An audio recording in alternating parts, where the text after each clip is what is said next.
The New York City.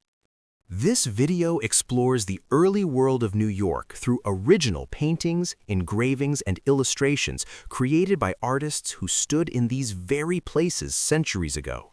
These images are not modern guesses. They were drawn by people who witnessed daily life with their own eyes. Using these historical visuals alongside modern reconstruction techniques, we can step back in time and begin to understand what New York truly felt like before it became the city we recognize today.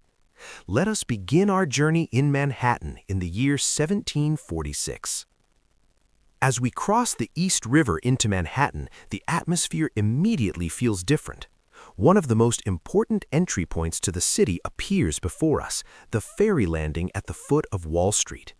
At this time, Wall Street did not end in towering buildings or stone embankments. It led directly to the river itself. The ferry landing here was one of the busiest locations in the entire town. People moved constantly between Manhattan and Brooklyn. Merchants transported goods by hand and by cart. Travelers arrived on horseback. Sailors docked their boats and tied them along the wooden landing.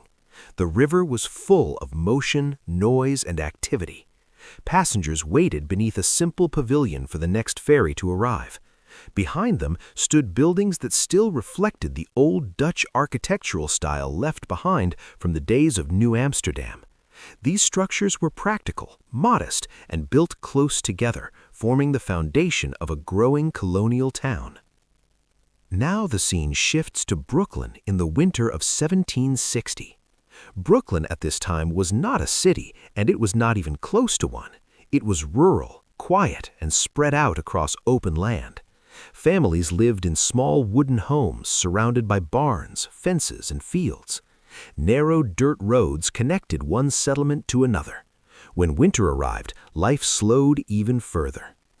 In this winter scene, snow covers the ground and softens the landscape. People gather wood for warmth. Others carry supplies or stand talking in small groups. Children play near the road while a horse waits patiently beside a sled. Smoke rises gently from the chimneys as families struggle to keep their homes warm against the cold. The houses are simple and low to the ground, built for survival rather than comfort. This part of Brooklyn followed the rhythms of agriculture. Most families grew their own food, raised animals, and relied on nearby towns for trade. A winter day meant staying warm, preparing meals, repairing tools, and doing whatever was necessary to survive until spring.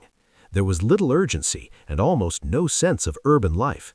Everything moved slowly. By 1763, New York had entered a new phase. The British now firmly controlled the city, and New York was becoming an increasingly important colonial port. A view of Fort George, located at the southern tip of Manhattan, shows just how critical the harbor had become. Ships of many sizes fill the water. Some are merchant vessels carrying goods from across the Atlantic. Others belong to the British Navy, there to protect trade routes and enforce imperial power. Fort George stands along the shoreline with cannons pointed outward toward the harbor. The British flag flies above it, a clear symbol of authority. The harbor served both as a defensive structure and as a reminder of British control over the colony. The harbor was the heart of New York's economy, and whoever controlled it held enormous power. Moving northward, the city fades once again into quiet. A view of Harlem in 1765 looks nothing like the neighborhood we know today. There are no dense streets, no tall buildings, and no crowds.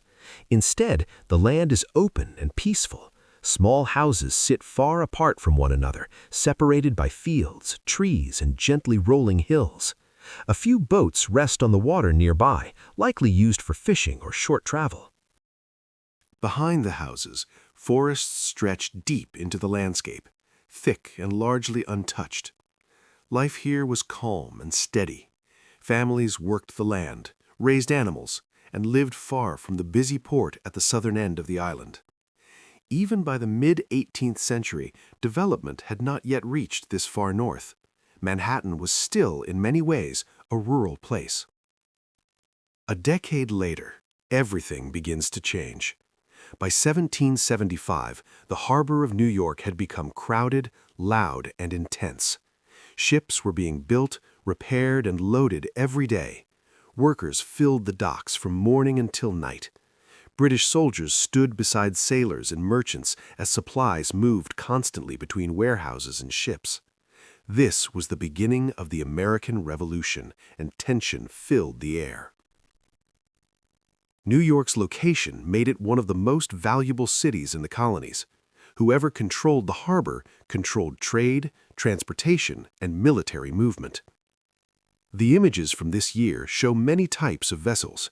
Large merchant ships sit anchored offshore, while smaller boats move people and cargo back and forth. The shoreline is lined with warehouses, workshops, and storage buildings. Everything feels urgent, crowded, and unstable. In the same year, New York played a quieter but equally important role in shaping the future. One of the city's early postal centers helped transform communication across the colonies. Benjamin Franklin was instrumental in organizing postal routes that changed how information traveled. Before this system, news moved slowly. Letters could take weeks to arrive. Newspapers were printed irregularly and often delayed. The postal system introduced predictability. For the first time, information could move on a schedule. Political writings, reports from other colonies, and updates about British actions spread more quickly. These ideas helped fuel revolutionary thought and connected distant communities in ways never seen before. By 1776, New York was no longer a small colonial town. It had grown into a major settlement with busy wharves, rows of homes, multiple churches, and constant movement along the waterfront. Ships crowded the harbor, houses stood closer together. The shoreline appeared more structured and organized than in earlier decades. This year was important for another reason. The Declaration of Independence was signed, and the colonies officially entered open rebellion against British rule. New York's size and strategic location made it a key target. Both sides understood its value. After the Battle of Long Island, British forces captured New York. They would occupy the city from 1776 until 1783. Daily life changed dramatically. British soldiers marched through the streets. Officers rode on horseback. Civilians stood silently along sidewalks, watching and waiting. Although the streets appeared orderly, fear and uncertainty lay beneath the surface.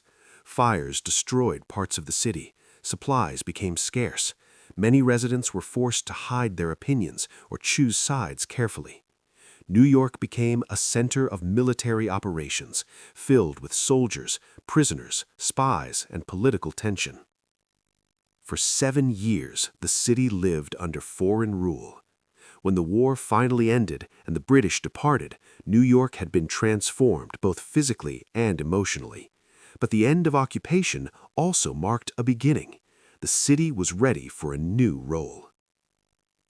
These images reveal a version of New York that few people ever imagine, a place of snow-covered villages, quiet farmland, busy docks, and crowded colonial streets, a place shaped by ordinary people living through extraordinary change. By the end of the Revolution, New York stood ready to grow into something far greater. It would soon serve as the temporary capital of the United States and later become one of the greatest port cities in the world. This early history reminds us that New York has always been shaped by movement, trade, conflict, and community. Even in the 1700s, the city was already becoming something larger than itself. Thank you for watching, and I hope you enjoyed this journey into New York before it became the city we know today.